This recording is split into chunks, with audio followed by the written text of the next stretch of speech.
Hey everybody, Randy back again from Harris Model Works here. Coming at you today with the final update on my little Ferguson tractor here. Before I pull the box off of it here, let me explain a little bit of something that happened. I had a mishap with it. The other day when I finished it, I took it outside to take some pictures of it.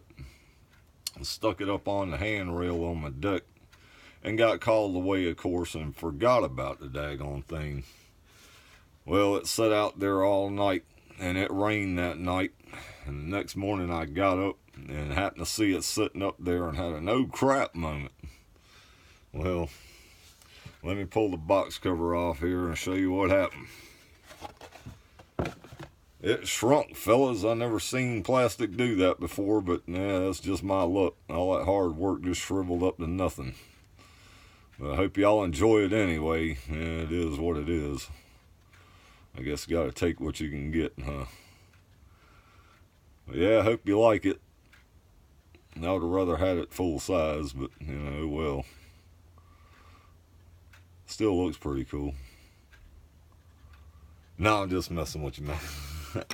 I had to mess with y'all on that. Here it is. This would be the final on my little ff-30 here. Turned out a pretty decent little tractor model. I really enjoyed it.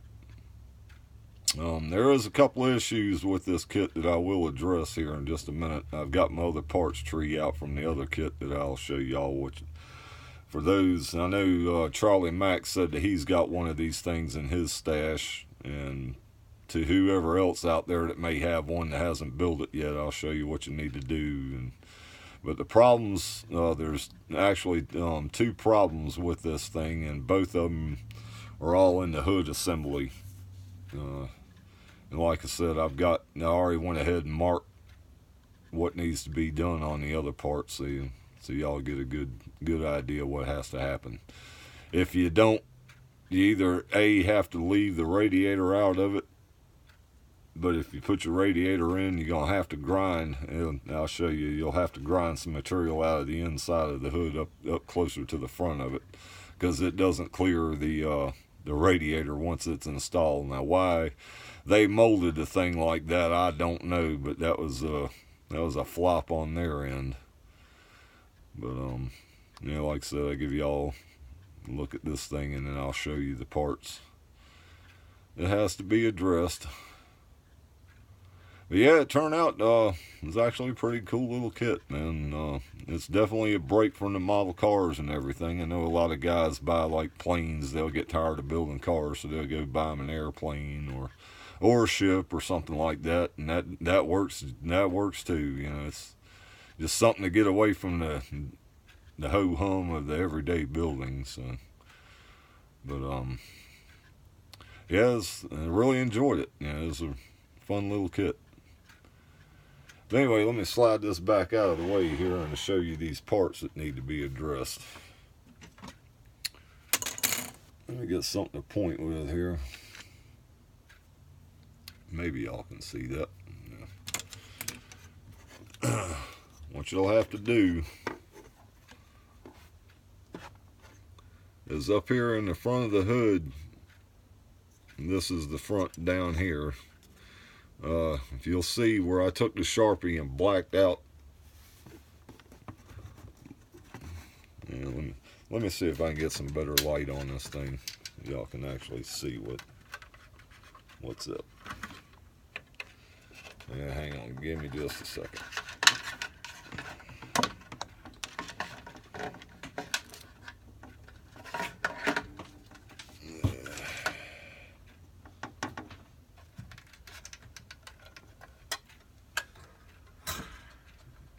Maybe y'all can see that a little better.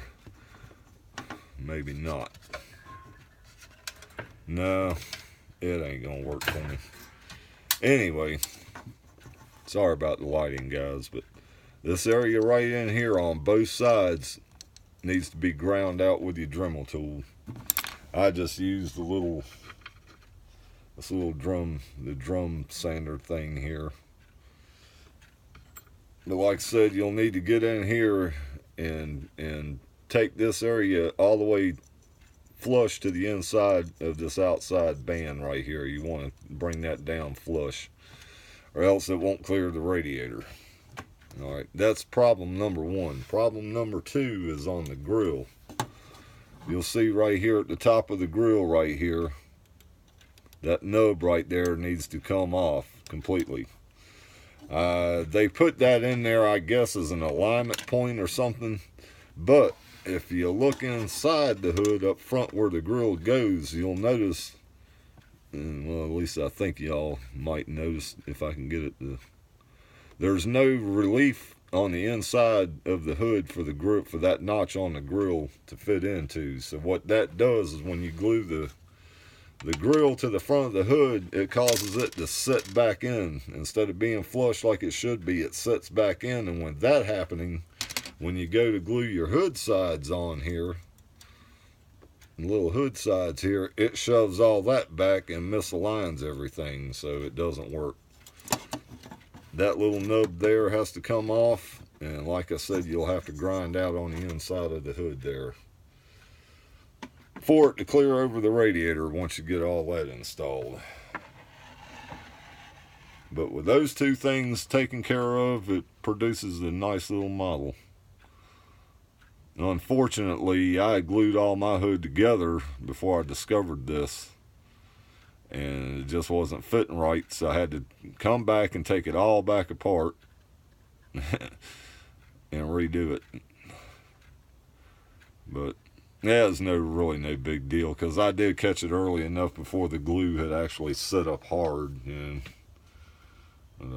yeah, it went right back together. Once I did all that, it went right back together fine. So, but yeah, it's better to catch that kind of stuff before you start your final painting and stuff anyway. So hopefully Mr. Charlie Mack's watching this, and maybe whoever else that may have one of these things in their stash that hasn't built yet. But I did, I said before I was going to build the thing box stock, that I tried to put spark plug wires and stuff on it and was having a hard time. Well, I did manage to go on and get the spark plug wires on, even though you can't see, and the hood won't stay up. It flips forward, but it only comes up about 1/4 of an inch, and I would have to sit here and hold it open, and you still can't really see anything. But yeah, the spark plug wires are there, you just can't see them. I did get those put on, but I didn't run any fuel lines or anything.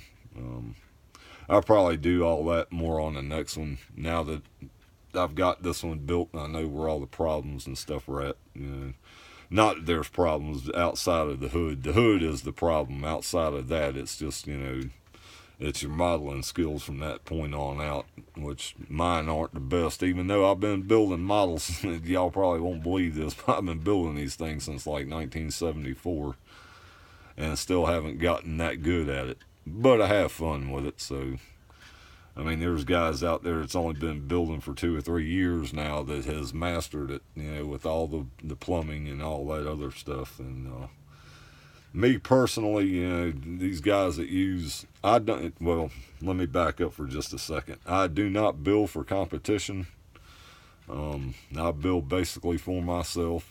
All my stuff, you know, like I said before, would either go on a shelf if I had one, but I put all my stuff back in the box because where I'm at out here, it's really dusty conditions. And some of my builds that, you know, I try to build stuff that you see on the road every day. I'm not, you know, the fancy paint jobs and everything are great, but my master plan here for all this stuff is I do want to build a diorama of the main drag through any town USA. I just, you know, want to do like a diorama with the storefronts and the street out front, and just, you know, everybody's town has a strip of some point or another where all the kids, you know, like to ride up and down on Friday nights, and that's kind of the diorama thing that I'm shooting to build. And most of the time, you know, you're out driving up and down the road, you don't see flashy paint jobs, you just see everyday, you know, run-of-the-mill beaters. And that's how I pretty much build. Yeah, I've got a few of them that's got nice paint on them, but on average, you know, a lot of my stuff is just, stuff that, like I said, you'll see every day on the highways. But anyway, with that being said, yeah, I just wanted to give y'all a look at what I got here. Hopefully y'all like it. And just to say it, without outside the problems with the front hood, the rest of the model goes together just fine, no hiccups. It actually produces a clean little model. So, but anyhow, with that being said, let me spin the camera back around here for a minute and get ready and wrap this up. We're already past, I'm almost up to 11 minutes here, and I hope I'm not aggravating y'all guys with these long videos, but I just can't seem to say what I have to say in 3 minutes. But anyway, with that being said, fellas, I'm going to wrap this up here, and I do want to say thank you to all my subscribers and everybody that leaves me the thumbs up and comments and everything. Just like all of y'all out there, I do appreciate it, and that stuff really means the world to me, and like I said, I do appreciate that, fellas. But anyway, with that being said, I'm going to wrap this up here, and I want just hope everybody's having a good rest of their 4th of July weekend here, and everybody's safe, and we all got, hopefully everybody come through the 4th without no incidents. So anyway, guys, I will say I do appreciate it. Like I said, thanks to all my subscribers and everybody that I've got so far. I do want to say thanks for that, and I will subscribe to you. If you subscribe to my channel, I will get back and subscribe to you. It just takes me a little bit here and there, but I will get to it. So anyway, fellas, y'all have a good one, and this is Randy saying peace, and I'm out of here. Bye.